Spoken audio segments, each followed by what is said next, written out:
In Cook's Corner, we have Forrest from the Nutfield Ale and Steakhouse showing us how to make a great braised rib pinwheel. Stay with us. Josh, this is one of those days when I wish that you guys could be here in the kitchen with us. It smells so good. We have Forrest Rothchild from the Nutfield Ale and Steakhouse.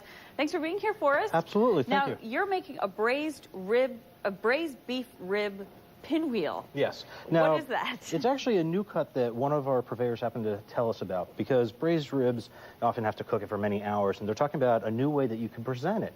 And so all we did was we took some beef ribs, took out the rest of the bones, and then wrapped it around the center bone. So this is essentially all the rib meat wrapped around one bone. One bone, exactly. Okay. And what's nice about it is you actually get more meat than you would on, like, say, a T-bone, and it's half the price for the cost of the meat, and yet it's just a fantastic taste and cut of meat. So what we're doing is we're actually just going to sear it off, and then we're going to throw it in the oven for about 45 minutes to an hour at about 400 degrees. And then afterwards, we're going to take the remaining juices from it and turn it into the sauce and do the plate presentation for it. Okay, how do you sear it?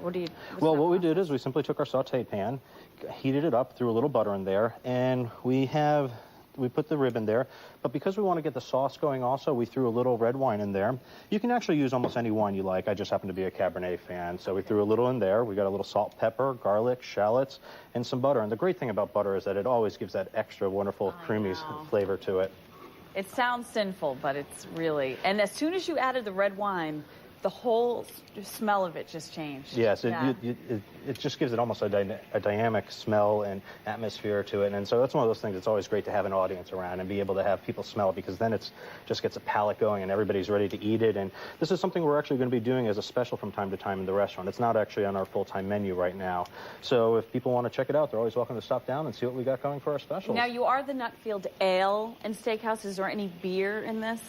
At this time, no, but we're looking at working with different sauces. So we may try the Auburn beer, or we may try the Old Man beer to give it a different flavor. And that's always a great part of being in the kitchen, is because you can experiment. Now, what does it take to just sear the sides? Is it a quick? I like putting it at a real high heat. So you throw your pan on real high, throw a little dollop of butter in there, and you just sear it maybe like 30 seconds each side, just kind of rotate it. Obviously, this is a big piece of meat, so it's going to take a little bit longer. And then just throw it in the oven. And why does it take so long to cook in the oven? Just well, the size because of the type of meat that it is. It's actually, if you just cooked it right away and ate it, it would be very tough. So by braising it, it actually helps break down the collagen inside the meat and make it very tender. I see. So that's why sometimes people are like, oh, look at this piece of meat. Why is it so tough? Well, if you actually cooked it in just a little liquid for like about an hour or two, it'd actually break down the meat and give it a much more tender flavor and bite to it. Tip. Okay, we need to take a break right now. Yep. And Forrest is going to stick that in the oven. And when we come back, we'll show you how to put the sauce together. So stay with us. Welcome back to Cook's Corner. We're making braised beef ribs. I can't say that for some reason, Josh. Braised beef ribs with Forrest Rothchild from the Nutfield Ale and Steakhouse. This has cooked for 60 minutes. Through the magic of television. And what did you throw in the sauce? Just some mushrooms? A little mushrooms, parsley, garlic, shallots. Salt and pepper. Salt, pepper, and use a term look at those steaming mashed potatoes. And for those that have heard about our garlic mashed potatoes, yes, this is what they are. Oh, gorgeous. So what we did with the sauce is we actually finished it with butter. Classical French term is monté au beurre, or to finish with butter, and that kind of gives it that final smoothness, because if you just did straight wine, it kind of has a little acidic flavor to it and a little pungent. This way it smooths it out, it gives it a nice coating to it. How much do you cook this down?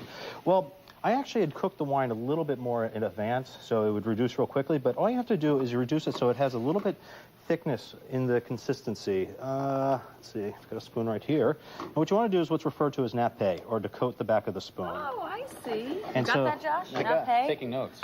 Yep. So what we have is we already have our braised ribs. We've got our mashed potatoes.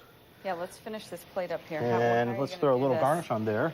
Ooh, what we did is we did roasted Roma tomatoes with Parmesan and parsley, seared onions. That looks great. And of course, it's New England, so we need to give it that comfort flair. Yes. So we're going to throw a little roasted carrots in there. This is a time when you need comfort food, and what better way to have it than to have Forrest cook it for you, right? Absolutely.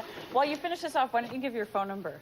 Well, the number at Nutfield Ale Steakhouse is 666-3030. Okay, and is this on special right now, or is it something you're going to be? Something over the weekend we're probably going to be doing, and every so often we're going to be pulling in other specialty types of meat to try at the restaurant. Forrest, thank you so much. That looks so good. My pleasure. We thank you for very being much. here. Absolutely. We'll see you again. Will do. Okay.